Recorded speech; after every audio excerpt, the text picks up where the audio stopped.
Bem, queridos, vamos abrir as nossas Bíblias lá no Evangelho de João.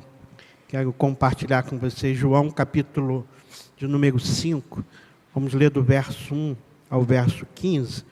Esse texto conta a história de um paralítico, que foi curado por Jesus. Tem algumas questões interessantes aqui desse homem e eu quero compartilhar aqui com você. Jesus fez uma pergunta para ele que parecia óbvia, né? Jesus perguntou para ele: você quer ser curado? Ele estava ali há 38 anos tentando ser curado. E Jesus ainda pergunta se ele queria ser curado. Mas o pior do texto foi a resposta dele, né? Não foi a pergunta de Jesus. Nós vamos ver aqui o que o texto diz. Algum tempo depois, Jesus subiu a Jerusalém para uma festa dos judeus. Havia em Jerusalém, perto da porta das oliveiras, um tanque que em hebraico é chamado Betesda, e tendo 5 entradas em volta. Ali costumava ficar grande número de pessoas doentes, inválidos, cegos, mancos, paralíticos. Eles esperavam um movimento nas águas. De vez em quando descia um anjo do Senhor e agitava as águas. O primeiro que entrasse no tanque, depois de agitadas as águas, era curado de qualquer doença que tivesse. Um dos que estavam ali era paralítico, fazia 38 anos. Quando o viu deitado e soube que ele vivia naquele estado durante tanto tempo, Jesus lhe perguntou: você quer ser curado? Disse o paralítico: Senhor, não tenho ninguém que me ajude a entrar no tanque quando a água é agitada. Enquanto estou tentando entrar, outro chega antes de mim. Então Jesus lhe disse: levante-se, pegue a sua maca e ande. Imediatamente o homem ficou curado, pegou a maca e começou a andar. Isso aconteceu num sábado, e por essa razão os judeus disseram ao homem que havia sido curado: hoje é sábado, não lhe é permitido carregar a maca. Mas ele respondeu: o homem que me curou me disse: pegue a sua maca e ande.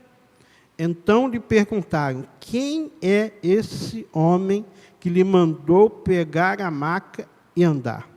O homem que fora curado não tinha ideia de quem era ele, pois Jesus havia desaparecido no meio da multidão.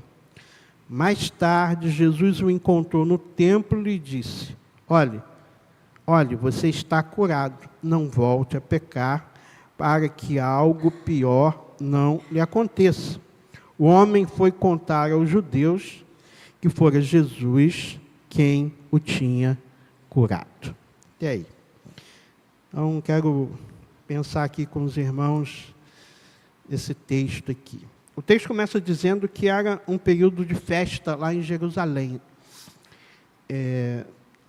João aqui não faz uma referência exatamente de que festa era. Se era a festa da Páscoa, do Tabernáculo, de Pentecoste. Fiz uma pesquisa e provavelmente era a festa de Páscoa, mas era uma festa. E o texto diz que eles estavam em Jerusalém. Então, o cenário que se passou isso aqui foi em Jerusalém, e um cenário religioso. Apesar que o milagre ele não acontece dentro do templo, mas ele acontece fora do templo. E ele acontece num lugar que era reconhecido como um lugar de dor, né? O verso de número 1 ao verso 3, ele fala ali que existia um tanque, que em hebraico chama-se, que em hebraico é Betesda, e essa palavra no hebraico significa casa de misericórdia, né? E parece até uma ironia, né, do texto, porque o lugar chamado casa de misericórdia estava cheio de doentes. O texto diz aqui né, que ali existiam cegos, coxos, paralíticos. Na realidade, aquelas pessoas, elas poderíamos dizer que é um próprio retrato da humanidade caída, né, do homem distante de Deus. Apesar que a religião estava funcionando plenamente em Jerusalém. Então, os líderes religiosos estavam lá, os mestres religiosos, as festas estavam acontecendo, mas o povo continuava perdido e sofrendo. Uma das coisas que a gente destaca aqui é que quando aquele homem foi curado, né, e viram ele, o texto diz aqui, o verso de número 9, imediatamente o homem ficou curado, pegou e andou. Isso aconteceu no sábado. Por essa razão, os judeus disseram ao homem que havia sido curado: hoje é sábado, não lhe é permitido carregar a maca. Mas ele respondeu: o homem que me curou me disse, pegue a sua maca e ande. Eles queriam saber, mas quem foi esse homem que mandou você pegar a maca? Hoje é sábado. Estava dizendo, por que você foi curado? Você tinha que ficar lá. Né? Então, a gente vê que, apesar de toda a religiosidade que existia, existia uma má compreensão da própria fé, da própria relação desse homem com Deus, e por isso o povo padecia, o povo sofria. Aí uma segunda coisa que eu quero, a primeira foi o ambiente em que estava, a segunda é que nós vamos olhar para esse homem ali, ele é marcado pelo tempo. Interessante, foi quantos anos aquele homem estava naquela condição. O verso de número 5 diz que um dos que estavam ali era paralítico, fazia 38 anos. Então, com 38 anos, praticamente uma vida inteira, aquele homem estava naquela condição. O texto não diz que ele nasceu paralítico. O texto não faz essa referência, o texto não fala quantos anos ele tinha, mas o texto diz que ele estava ali há 38 anos. E nós vamos perceber que aquele homem, de alguma forma, ele havia se acostumado com a sua própria condição, com a sua própria dor, né? Ele estava acostumado com toda aquela situação que ele já vivia há 38 anos. A gente pode dizer que ele já tinha criado uma identidade baseada na sua doença, na sua enfermidade. Talvez ele já tivesse perdido a própria esperança, né, de ser curado, ou naquele contexto, certamente a medicina não estabelecia, né, nenhuma probabilidade dele ser curado, ele dependia de um milagre mesmo. 38 anos se passando, ele não acreditava mais que seria curado. Apesar de estar ali, no lugar onde as águas eram agitadas, mas ele não conseguia nunca chegar lá, ia ficar mais 38 anos ali, nada mudaria até que ele morresse. Mas o tempo prolongado ali, naquela condição, gerou nele, a gente pode chamar, por exemplo, de um conformismo. Ele se conformou com aquela situação, né? E conformismo é uma coisa ruim, né? Porque quando depende qual seja a circunstância, qual seja o tempo que a gente esteja passando, mas tem gente que se acostuma e se conforma com a situação que passa. E aquele homem, ele estava conformado com aquilo, amargurado. Acho que não existe um outro sentimento no coração dele que não fosse a amargura. Mas ele tinha uma outra coisa que a gente chama de uma autopiedade. E eu fui dar uma pesquisada aqui no que significa autopiedade, a gente explicar um pouco aqui mais. Autopiedade, preste atenção, é um sentimento de pena excessivo de si mesmo, diante de sofrimentos, frustrações ou dificuldades. É quando a pessoa passa a se ver constantemente como vítima das circunstâncias, focando apenas na própria dor, injustiça ou prejuízo, muitas vezes sem perceber alternativas, não que não tenha. Mas a pessoa debaixo de uma autopiedade, ela não consegue enxergar as alternativas. Aprendizados ou responsabilidades pessoais. Porque às vezes nós estamos em circunstâncias da vida que às vezes a responsabilidade é nossa.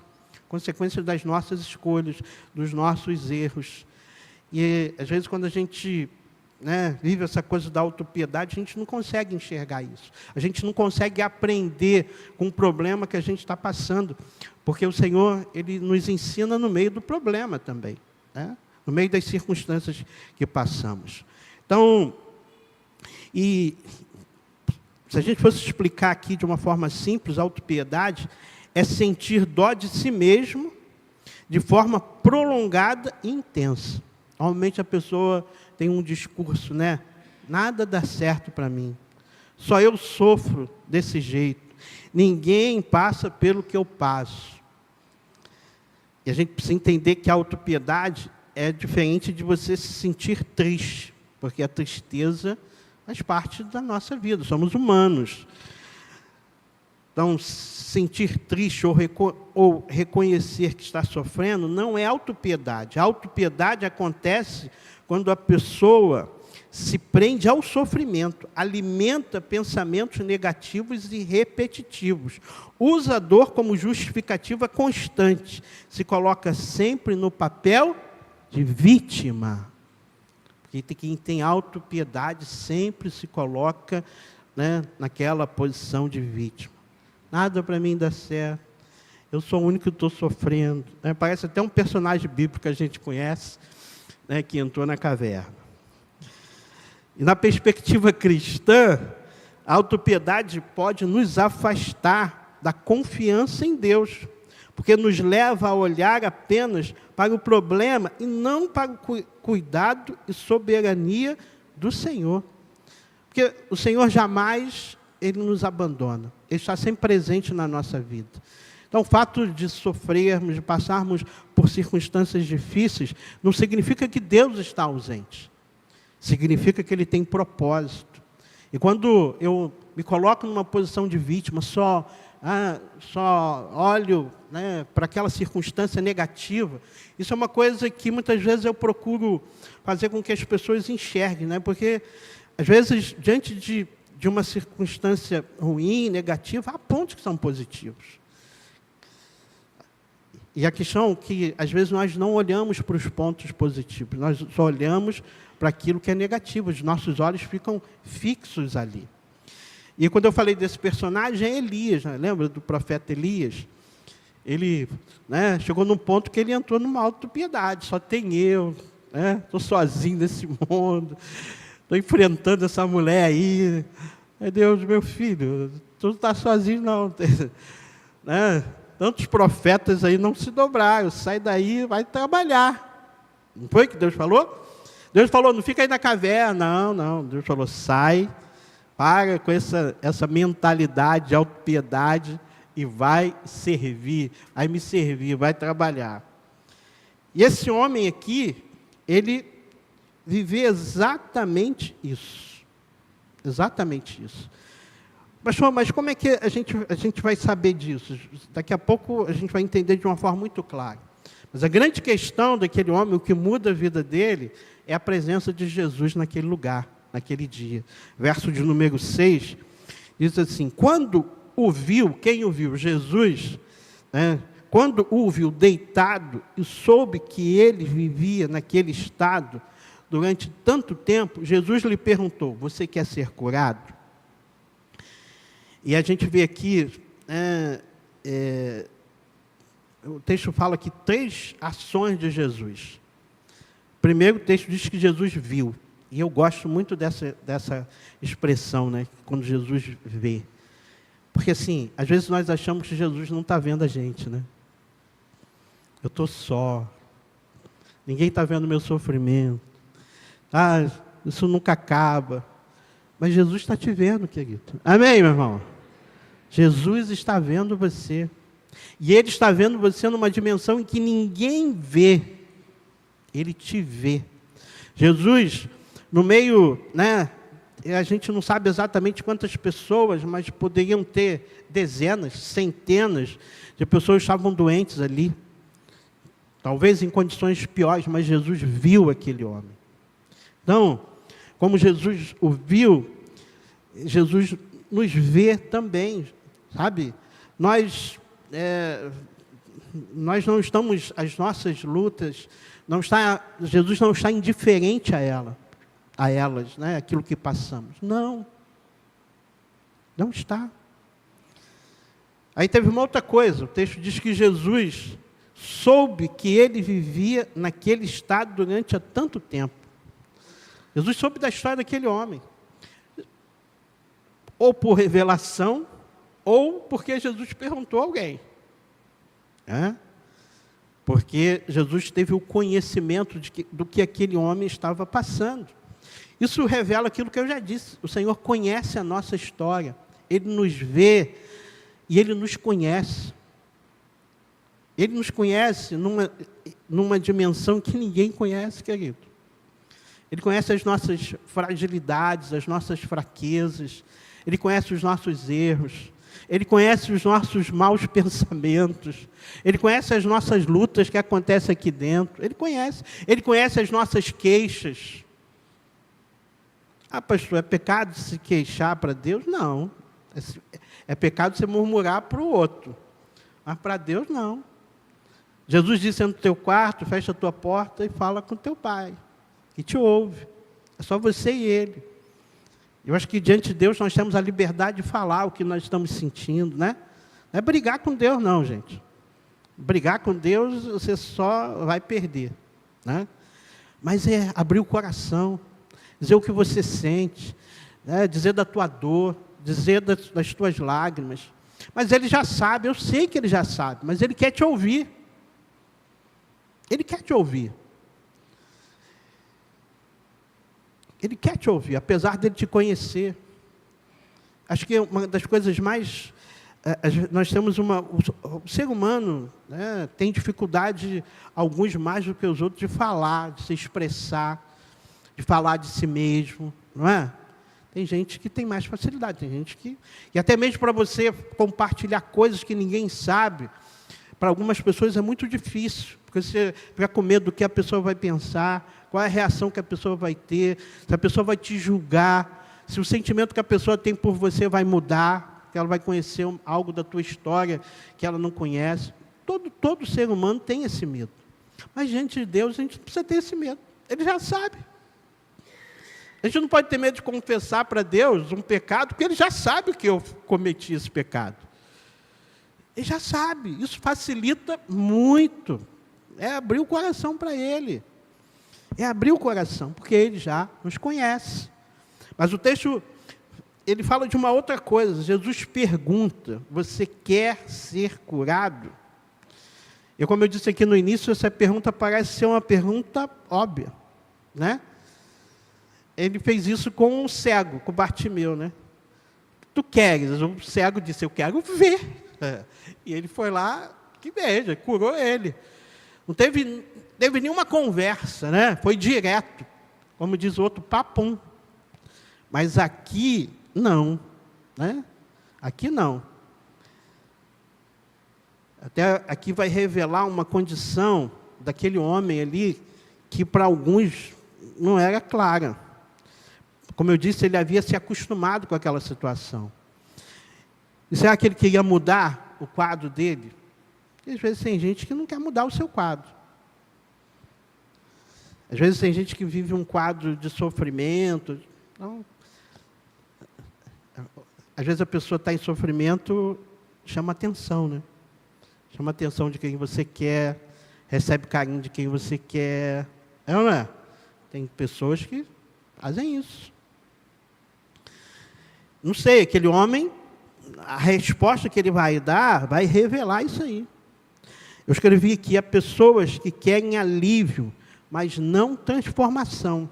Querem melhora, mas não mudança de vida. Porque a resposta daquele homem vai revelar o que está na alma dele, está no coração dele. O verso 7 diz assim, ó: disse o paralítico, Jesus perguntou: você quer ser curado? O que o paralítico respondeu? Senhor, não tenho ninguém que me ajude a entrar no tanque quando a água é agitada. Enquanto estou tentando entrar, outro chega antes de mim. Se eu fosse Jesus, eu não sou, eu perguntava, eu não te perguntei isso. Eu perguntei se você quer ser curado.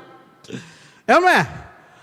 E ele, mas Jesus é bom, é demais, a gente não é. A gente não é. A resposta era simples, né? A resposta seria, sim, eu quero. Mas ele não respondeu isso.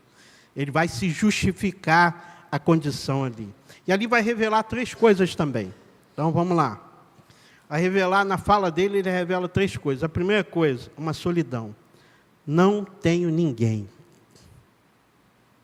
Ele vai dizer, eu estou sozinho aqui. Ninguém me ajuda.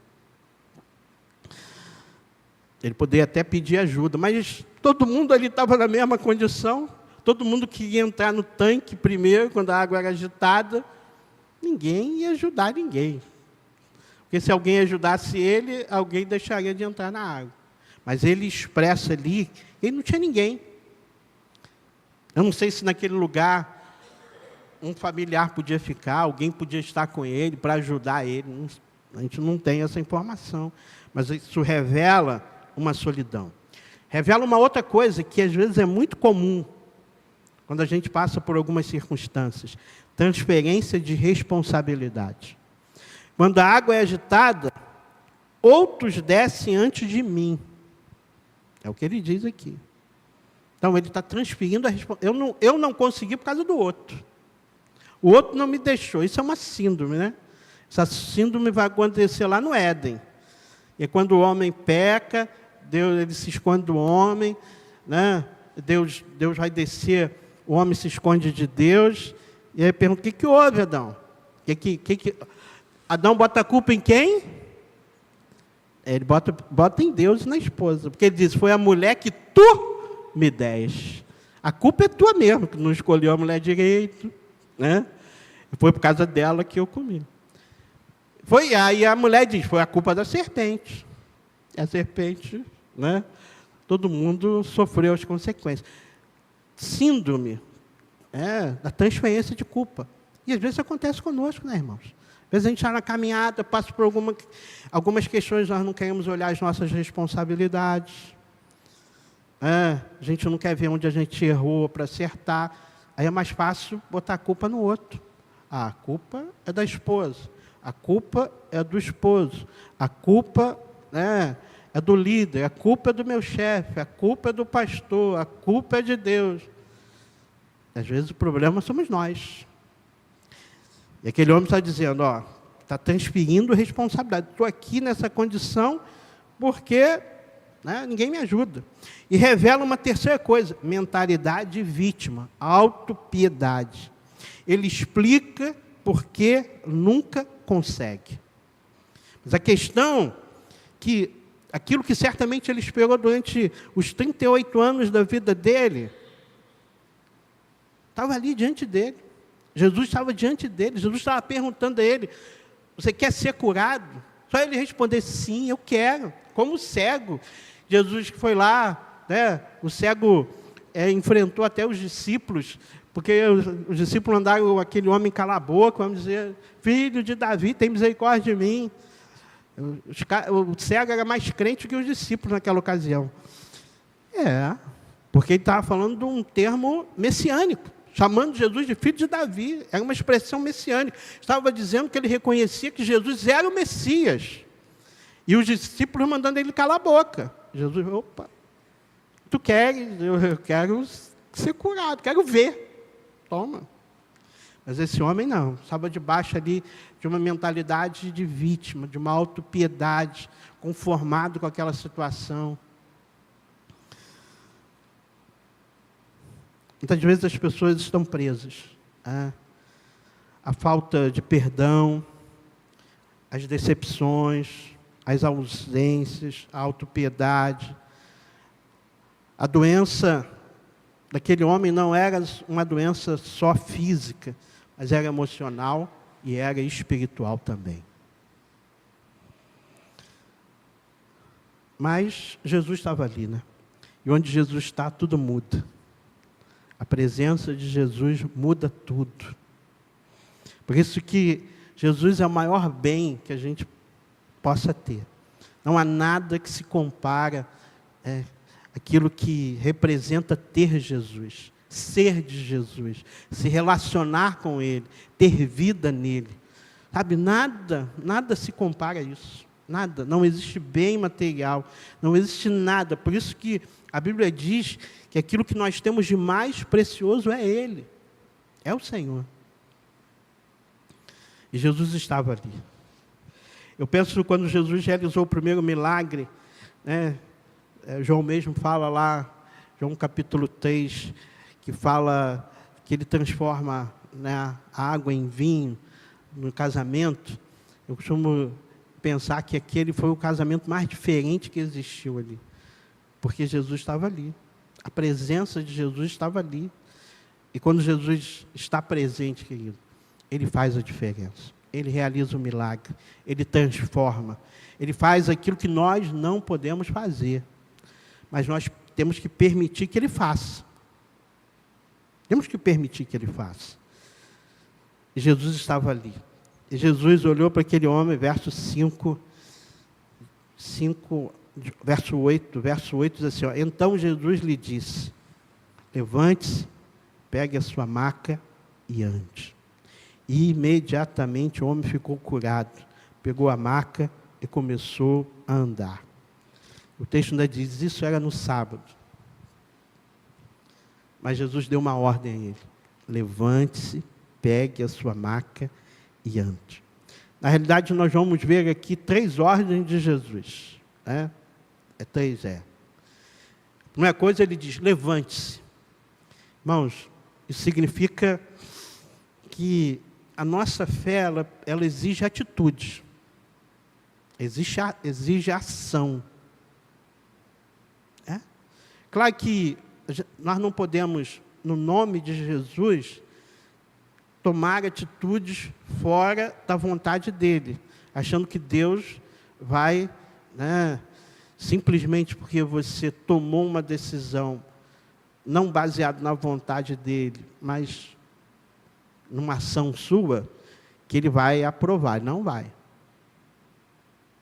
Exemplo que a gente sempre usa é Abraão e Sara, né? Deus diz, vou te dar um filho, espera, mas ela não esperou, deu um jeitinho lá, teve um filho, ele teve filho com H, que era escrava, e deu o problema que deu até hoje. Então, Deus não aprovou isso.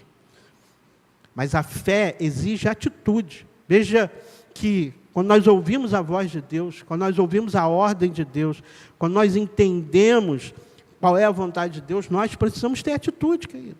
Nós precisamos nos levantar. É preciso fazer alguma coisa. Jesus contou lá sobre a mulher que perdeu uma dracma, uma moeda. Ela tinha 9, perdeu uma. Ela disse, tenho 9, beleza. Né? Vou guardar as 9 para não perder mais. Mas ela se levanta. Ela joga os móveis para lá, para cá, acende a luz lá, procura a moeda até achar. Ela não se acomodou. Ela teve atitude. E assim somos nós. Às vezes, em vez da gente ficar reclamando, nós precisamos ter atitude. Atitude de fé.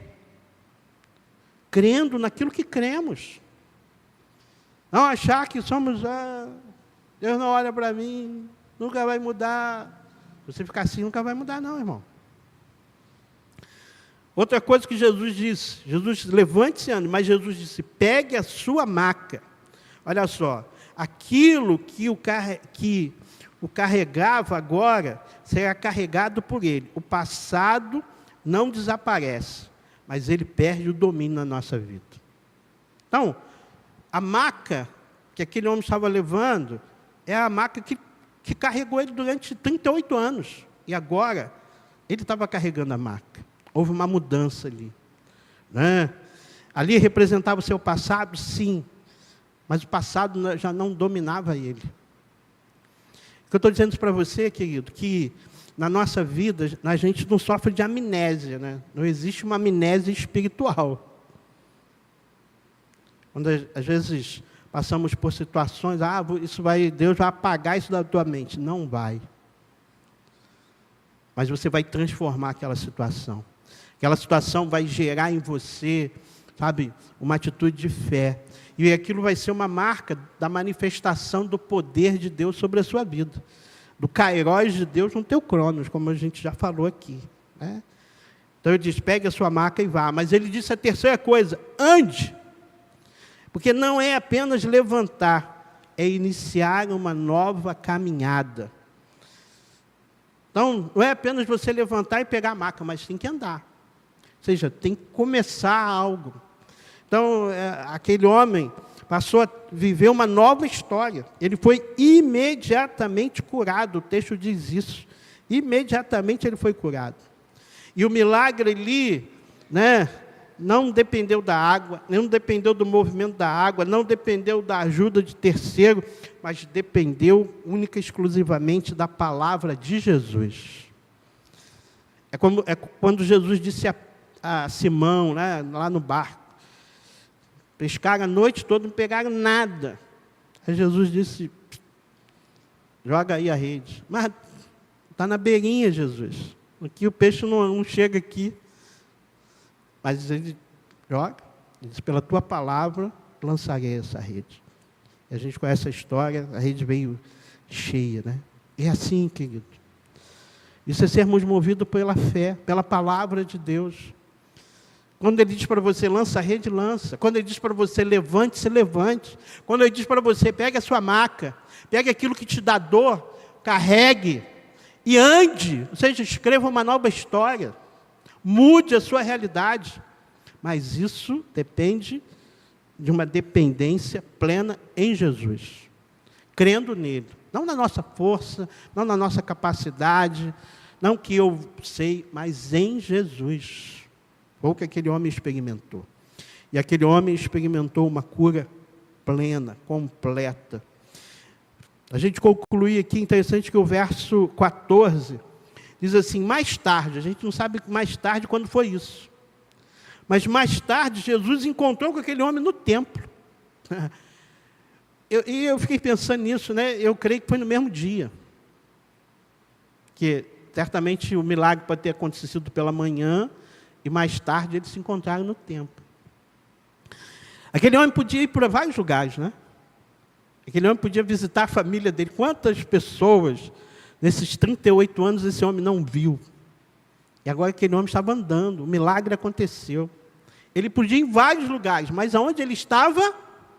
No templo. E o que ele fazia no templo? Adorava a Deus.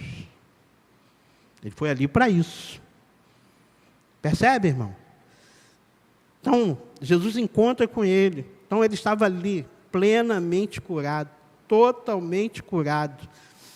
E Jesus disse para ele, Jesus, olhe, você está curado. Não volte a pecar, para que algo pior não lhe aconteça. Aí aqui dá uma margem, né? Será que aquele homem estava naquela condição por alguma situação de pecado? Jesus disse, não volte a pecar, para que algo pior não lhe aconteça. Há uma advertência ali de Jesus para a vida dele. Até porque, será que Jesus está dizendo que ele ia ficar paralítico de novo? Não. Até porque acho que a pior coisa não era a condição dele de paralítico, mas a pior coisa era o afastamento dele de Deus. Era a impossibilidade que ele tinha de entrar no templo, porque alguém que tinha qualquer deficiência não entrava no templo, era proibido. Imagina isso. Certamente aquele homem tinha o desejo de entrar no templo, de adorar a Deus, e ele era proibido por isso. Estava afastado do Senhor. Para a gente concluir, irmãos, esse texto nos ensina que Jesus vê você. Esse texto nos ensina que Jesus conhece a sua história e a minha história. Jesus pergunta se você realmente quer ser mudado, quer ser curado, quer ser restaurado. Esse texto nos mostra que Jesus tem o poder de nos restaurar completamente. E hoje, ele ainda diz, levante-se. Levante-se da sua culpa, da sua amargura, da sua estagnação espiritual. Pegue a sua maca. O passado não vai mais definir quem você é. Ande, comece uma nova história em Deus. É isso que Deus está nos dizendo aqui nessa noite. Feche seus olhos, querido, vamos orar? Pai, eu quero louvar o Teu nome, Pai, pela Tua palavra, que é viva, que é poderosa e eficaz. Senhor, Tu és aquele que nos conhece, como eu disse aqui, numa dimensão que ninguém conhece. Tu sabes exatamente como estamos, o que precisamos, qual é a nossa condição diante de Ti. Não sei, Senhor, se hoje o que falta para a gente é fazer aquilo que aquele homem fez debaixo da ordem de Jesus, se levantar, pegar a maca e andar. Talvez alguns aqui se levantaram, mas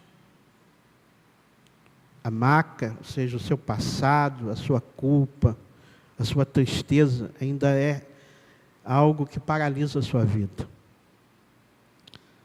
Talvez alguém já pegou a maca na mão, mas não andou, não começou a escrever uma nova história, a viver o novo, porque a Tua palavra nos diz que em Ti as coisas velhas se vão, eis que tudo se faz novo.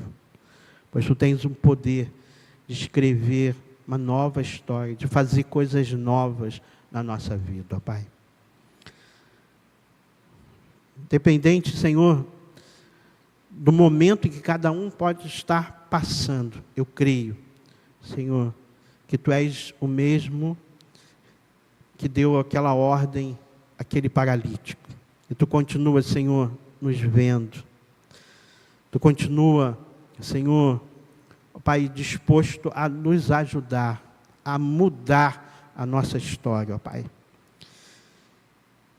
Por isso eu te peço, Senhor, que os ouvidos espirituais nessa noite estejam abertos, ó Pai, para que possamos entender aquilo que Tu tens, aquilo que Tu desejas ministrar sobre as nossas vidas, ó Pai. E que Tu possa, Senhor, agir de uma forma poderosa a vida de cada um. Não só aqueles que estão aqui, mas aqueles que Te adoram pela transmissão, aqueles que depois vão assistir essa transmissão, que essa palavra possa alcançar a cada um. É o que eu oro, Senhor, e Te agradeço no nome de Jesus. Amém e amém.